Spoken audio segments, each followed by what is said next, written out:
ओम शांति। तो चलिए, बाई नहीं आई है, तीजा है तो 4 दिन नहीं आएगी, तो अपन बर्तन कर लेते हैं, बाबा को बुला लेते हैं, शिव माँ आ जाओ, है ना, और हमारी मदद करो। तो चूंकि हम अपने को आत्मा समझते हैं तो भगवान की मदद मिलती है, क्योंकि हम शरीर थोड़ी ना, इस शरीर को चलाने वाली ऊर्जा है जिसको आत्मा कहते हैं। तो मैं आत्मा निराकार इन हाथों द्वारा काम कर रही हूँ, है ना, ये संकल्प रखना पड़ता है तो फिर हमारी अच्छी स्थिति होती है। तो मैं आपको बताती हूँ कि भगवान के ज्ञान में आने पर मुझे भगवान की मदद कैसे मिलती है। तो सबसे पहले तो यही कि लोग मेरे को बोलते हैं, ऑफिस जाती थी ना, तो बोलते तुम्हें छुट्टी मिल जाती है 15-15 दिन की, क्योंकि हम हर साल 15 दिन बाबा की सेवा करने जाते थे, माउंट आबू जाते हैं, है ना, भगवान के घर में। तो किसी ने बोला कि आपको छुट्टी मिल जाती है, तो मैं बोली हाँ, बहुत आराम से मिल जाती है मुझे छुट्टी। तो बोले कि अरे वाह। तो और सच में मैं पहले तो मुझे ऐसा लगता था, टेंशन लगता था, नए नए आए थे तो छुट्टी कैसे बोले, इतने दिन की छुट्टी कभी लेती भी नहीं थी मैं। तो ऐसे संकल्प आया कि कैसे छुट्टी करेंगे करके। तो क्या हुआ, एक बार की बात है, एक बार मतलब पहले ये वाली बात बता रही हूँ कि छुट्टी कैसे बाबा कैसे बताता है। मेरे संकल्प चल रहे थे कि छुट्टी चाहिए 15 दिन की, तो बाबा ना अव्यक्तवाणी खुलवा दिया, वही पुस्तक, एक पुस्तक है ना बाबा की अव्यक्तवाणी की। अब वो मुझे डेट याद नहीं कौन सी अव्यक्तवाणी थी, और उसमें लिखा हुआ था उसमें लिखा था कि बच्चे, ऑफिस में बॉस भी आपका बाप है तो परमात्मा पिता है। तो फिर मैंने ना, तब से मैं पत्र लिखती हूँ भगवान को, तो बाबा को बोलती हूँ आप ही मेरे बॉस हो, मुझे इतने इतने दिन की छुट्टी चाहिए, आप सैंक्शन करवा देना। तो सही में सैंक्शन हो जाती थी, पर एक बार परेशानी भी आई थी, है ना। बाकी समय तो हमेशा छुट्टी मिलती रही, और सब ऑफिसर जो थे ना बहुत अच्छे थे, मुझे हमेशा मतलब ये सोच भी देते थे कि ब्रह्मा कुमारी का ज्ञान तो बहुत अच्छा है, ये अच्छे जगह जा रही है मेडिटेशन करने, तो दे भी देते थे। पर एक बॉस ना के साथ मेरा पंगा हो गया, और वो पसंद नहीं करते थे मुझे, बहुत परेशान भी करते थे। तो मुझे जेटीओ के सामने ही डांट देते थे, तुम देर से आती हो, देर से आती हो, ऐसे करके परेशान करते थे मुझे। तो काम वगैरह ज़्यादा नहीं लेते थे, बहुत कम काम, इतने दूर ऑफिस था खमारडी में, और यहाँ अपने घर से अच्छा 11 किलोमीटर पड़ जाता था।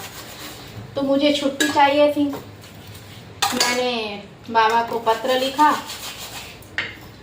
वो साहब से थोड़ा सा अनबन हो गई थी, ऐसे ही बातों पर परेशान कर रहे थे, तो मैं भी जवाब दे दी थी।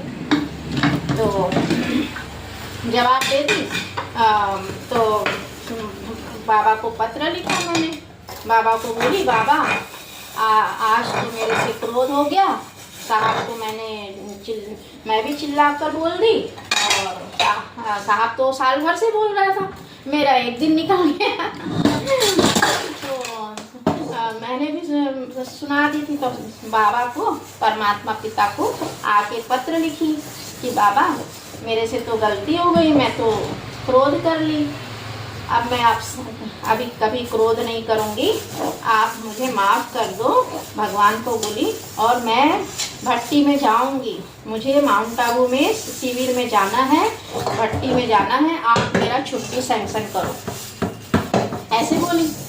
पत्र लिख दिया और मैं निश्चिंत हो गई, क्योंकि मेरे दिमाग में चल रहा था ये छुट्टी नहीं भी देगा तो मैं वैसे तो कभी ऐसे मेडिकल वगैरह लेती नहीं हूँ, और लेने का मन भी नहीं था, मैं कभी भी झूठा मेडिकल भी नहीं डालती हूँ, कभी भी ऐसी छुट्टियाँ नहीं लेती थी, तो मेरा मन तो नहीं था। लेकिन फिर सोची कि नहीं, फिर क्या हुआ, दूसरे दिन ऑफिस गई, साहब को भी घूमने जाना था, हिमालय जाने वाले थे वो घूमने के लिए, और मेरे को भी जाना था। तो मैंने जेटीओ को बोला अपने कंप्यूटर में देखो कि छुट्टी सैंक्शन कर दिए हैं क्या साहब ने। तो वो मुझसे ही बोलने लगे, अरे मैडम अभी तो आपका इतना झगड़ा हुआ है, कहाँ से सैंक्शन करेंगे, ऐसा मुझे जवाब दिया। तो मैंने कहा आप एक बार देख तो लो, अगर छुट्टी नहीं सैंक्शन हुई होगी तो मैं दूसरा तरीका ढूंढूंगी। हाँ, तो वो अनमने मन से देखने गया कंप्यूटर में, अनमने मन से देखा छुट्टी सैंक्शन थी। तो वो बड़ा आश्चर्य, बोलता मान गए मैडम। मैं बोली देखा मेरे बाबा को, बोलते मान गए मैडम आपके बाबा को। तो मैं बोली देखो भगवान ऐसा करता। फिर मैंने ये भी चैलेंज किया उसको, मैं बोली देखना मैं एप्लीकेशन तो डाली थी ट्रांसफ़र का, क्योंकि बहुत परेशान कर रहे थे सर मेरे को, है ना, काम धंधा नहीं लेते थे, लेकिन तुम टाइम से क्यों नहीं आती, इसलिए परेशान करते थे। वो पूरा जेंट्स ऑफिस था, और उस जेंट्स ऑफिस में लोग, वहाँ के जेंट्स लोग थे बस 3 किलोमीटर के अंदर थे, और तब भी उन लोग 11 बजे आते थे, और मैं 11 किलोमीटर दूर से आती थी, तो भी मेरे को परेशान करते थे। जेंट्स लोग को नहीं बोलते थे, मुझे परेशान करते थे। तो मैंने भी एप्लीकेशन लगा दी थी कि मुझे सर्कल ऑफिस, सीडीएम ऑफिस में एप्लीकेशन लगा के आई। फिर मैं जब छुट्टी सैंक्शन हो गया, मैं बहुत खुश हो गई, और मैंने उन लोगों से कहा भी कि अब इस बॉस के साथ मुझे काम नहीं करना है, और मैं अब जब वापस आऊँगी ना माउंट आबू से, बहुत निश्चय से कहा था, भगवान देखो कितनी मदद करता है ना। तो मैंने बोला कि मैं बहुत निश्चय से बोली उन लोग को कि मैं जब वापस आऊँगी ना तो मेरा ट्रांसफ़र होके रहेगा बंगलोर। और मुझे कुछ पता नहीं था, मैंने किसी को कुछ नहीं, मेरा कोई सोर्स नहीं था, कुछ नहीं था, बस एक भगवान के भरोसे, है ना, भगवान के भरोसे मैंने हिम्मत की थी। कोई देहधारी नहीं, कोई ऑफिसर नहीं, किसी का बोलने का नहीं, कुछ नहीं। मुझे तो बात करने भी नहीं आता था, डर लगता था ऑफिसर लोग के सामने जाने में। बस मेरे को ये था कि मुझे अब इससे ट्रांसफ़र लेना है, बहुत परेशान कर रहे करके, काम धंधा कुछ नहीं और बिना बात के परेशान।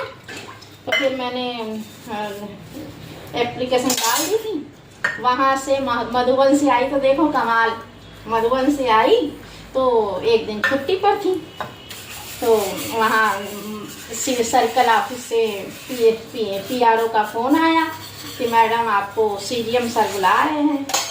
तो CGM सर बुलाए, तो पहले मेरे को PRO ने पूछा वो ऑफिसर के बारे में कि बोले मैडम क्या हो गया आपको, वो ऑफिसर तो बहुत अच्छे हैं। तो मैं बोली होंगे अच्छे, मैं उनकी बुराई देखी कि ऑफिसर ऐसा है वैसा है। उन्होंने मेरी बहुत बुराई की, ऑफिसर ने बहुत बातें फैलाई, ऐसी है वैसी, पता नहीं कुछ भी। मैं कभी वो सब में जाती नहीं कि लोग मेरे बारे में क्या बोल रहे हैं। मैं सही हूँ ना तो मैं अपने में रहती हूँ, मैं ये सब में जाती नहीं। तो उन्होंने पूछा मेरे को PRO ने कि मैडम आपको वो साहब तो बहुत अच्छे हैं। तो मैंने बोला होंगे अच्छे, मुझे तो ट्रांसफ़र से मतलब है, बोली मैं, ऐसी बस बोली, ये नहीं बताई कि मुझे कैसे परेशान करते हैं।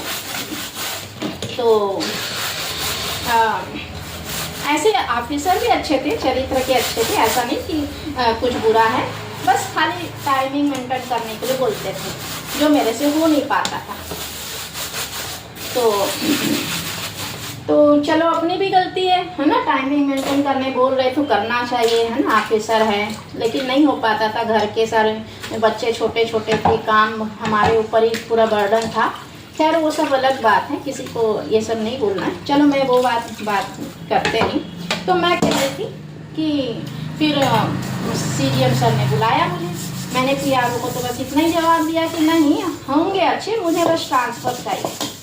तो मेरे जो एप्लीकेशन लिखा था ना, उसमें मैंने अपना बच्चों का ही कारण बता के ये किया था, और एक आध पॉइंट और डाल दी थी कि कब तक सहन करूँ करके शायद। तो CGM सर बुलाए, और CGM सर ने पूरा सुना, और मुझे पता नहीं था कि ट्रांसफ़र मेरे को कहाँ चाहिए, सिर्फ GMTD मांग रही थी मैं, क्योंकि और कुछ पता नहीं था मेरे को। तो सर ने कहा कि बोले कि आप इलेक्ट्रिकल ऑफिस में जाओ, वहाँ आपको बहुत आराम से रहोगे, बहुत अच्छे से काम कर पाओगे सब। और उन्होंने मेरा ट्रांसफ़र कर दिया इलेक्ट्रिकल ऑफिस में। तो इलेक्ट्रिकल ऑफिस में ट्रांसफ़र हुआ तो वहाँ पर तो पहले ही बात फैला दिए कि मेरे बारे में ना गलत गलत बातें बहुत फैलाती कि मैडम ना बॉस लोगों के मुंह लगती है, ऐसा वैसा बोलते थे, जबकि मैं ऐसी हूँ नहीं। एक आध बार कभी वो तो बहुत पहले की बात है कि साहब बहुत तंग करते थे, तो मैंने जो बात बोली थी तो वो तो अलग से कहानी है, वो बाद में बताऊँ। तो एक आध बात में ना लोग फैला देते हैं कुछ भी कि मैडम मेरे बारे में कि ये बहुत क्रोधी है, तो ऐसी है वैसी है करके। तो मैंने कहा मैं वो सब कुछ नहीं बोली साहब। अब मैं नए ऑफिस में आई ना, तो नए ऑफिस इलेक्ट्रिकल ऑफिस में सब लोग सोचते थे ये तो बहुत तेज़ है, मैडम तो साहब को भी सुना देती है। जहाँ से मैं आई थी वहाँ सुनाई थी ना, तो उनको क्या पता मैं कैसे चीज़ों से गुजर रही थी और मुझे साल भर से मेरे को परेशान कर रहा था। तो मेरे मुंह से निकला था कि है ना, और कुछ बात नहीं, बस नहीं आती ऐसी बोली थी। केबिन में बुलाए थे कि तो मैं बोली थी नहीं आती, क्या ऐसे बोलती थी। बस इतनी सी बात पर साहब मेरे से चिढ़ गए थे कि जवाब देती है। तो फिर चलो, फिर मैं नए ऑफिस में आ गई ट्रांसफ़र होके, घर के पास मतलब ज़्यादा 6.5 किलोमीटर दूरी था ऑटो एक्सचेंज में। तो साहब बोलते थे, फिर वहाँ के लोग थोड़ा सा दूरी बना कर रखे थे। बाद में जब उन्होंने मेरे से काम लिया, काम देखा मेरा कि अरे इसको तो उल्टा सीधा बताए थे मेरे बारे में कि बहुत ये है, और मैं ऐसी हूँ नहीं। तो लोगों ने ऐसा बना के बोल देते हैं कि ऐसी है, और वो लोग भी ना मान लेते हैं, जो जैसे रहते हैं ना, जो जैसा बोलता है वैसा मान लेते हैं। तो जब मेरा काम देखे, मैं देखे कि ये तो ब्रह्मा कुमारी में जाती है और चुपचाप साइलेंस में रहती है, किसी से बात भी नहीं करती है ना। जेंट्स ऑफिस था वो, जेंट्स से भी बात नहीं करती, और लेडीज़ तो थी ही नहीं, लेडीज़ नीचे में थी, सेकंड फ्लोर में मान लो, तो ज़्यादा पहचान नहीं थी, पुराने वाले नहीं थे, जो भी था। तो मेरी बात करने की आदत नहीं थी। तो वहाँ के साहब ने देखा कि ये तो जैसे है वैसे है नहीं, मतलब अलग ही है, जैसा इसके बारे में फैलाए हैं वैसे बिल्कुल नहीं है ये तो। साहब भी बहुत कोऑपरेट करने लगे। वहाँ के जो अग्रवाल सर थे, चीफ इंजीनियर इलेक्ट्रिकल, बहुत कोऑपरेटिव थे, बहुत ज़्यादा। उन्होंने मेरा बहुत मदद की। उनकी वाली तो मैं बाद में बताऊंगी कि कैसे मदद किया उन्होंने। वहाँ के स्टाफ बहुत अच्छे थे, सारे जेंट्स जो थे ना बहुत कोऑपरेटिव थे, बहुत अच्छे से। उन लोग को भी धीरे धीरे पता चला कि मैडम तो बहुत काम करती है, साइलेंस में रहती है, योग में रहती है, मेडिटेशन में रहती है, लंच में भी बैठे रहती है। तो उन लोग को गया। और फिर मुझे कैसे पता चला कि मेरे बारे में लोग गलत फैला रहे हैं। निगम सर वहाँ के एसी इलेक्ट्रिकल, वो मेरे पास एक दिन बैठे, काम करवाते थे मेरे से कुछ तो बैठते थे। तो उन्होंने ऐसी बात मुझे बताई, बोले, तब मुझे पता चला कि मेरे बारे में ऐसी बातें फैली हुई है कि बोलने लगे कि मैडम आप तो बहुत काम करते हो, बहुत अच्छे हो, साइलेंस में रहते हो, किसी के जैसे दूसरे लेडीज़ जैसे बात भी नहीं करते हो, अपने में रहते हो, ना फ़ोन पर ज़्यादा किसी में लगना ना कुछ। तो बोले थी, लेकिन आपके बारे में तो ऐसा फैला था कि मैडम ऑफिसर भी नहीं देखती है, सुना देती है, ऐसी है, बहुत बदतमीज है, क्रोधी है, ऐसे फैलाए हुए थे मेरे बारे में। उनसे पता चला मुझे, तब मैं जानी कि लोग मेरे बारे में क्या सोचते हैं। उनको क्या पता कि मेरे ऊपर क्या बीतती थी। ऑफिसर लोगों ने कितना मुझे शुरू से ऑफिस में काम करते थे, कमज़ोर देखते थे, तो मेरे को बहुत तंग किया। तो निकला है ये सब। मैं इससे पहले की भी बात बताऊँगी ना, तो आपको लगेगा कि देखो कितना मैंने सहन किया, और उसमें भी भगवान की मदद देखो।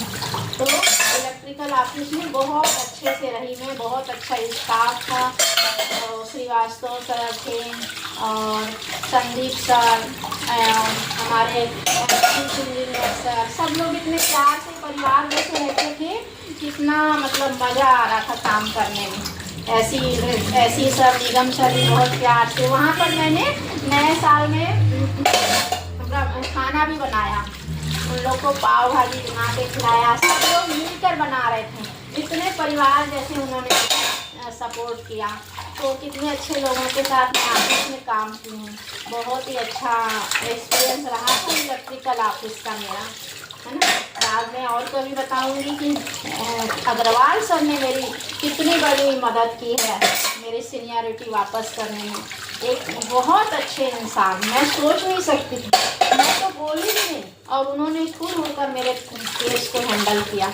तो ओम शांति। तो देखिए मेरा बर्तन भी हो गया, आपको बातें भी बता दी, बस ये थोड़ा सा रहा है ना, इसको धो लेते हैं। बस हो गया मेरा काम। देखो बातों बातों में आपको अपनी बात भी बता दी और काम भी हो गया मेरा। ओम शांति। स्वस्थ रहिए, मस्त रहिए, प्रभु की याद में व्यस्त रहिए, ऐसे ही मजे मजे में काम करते रहिए।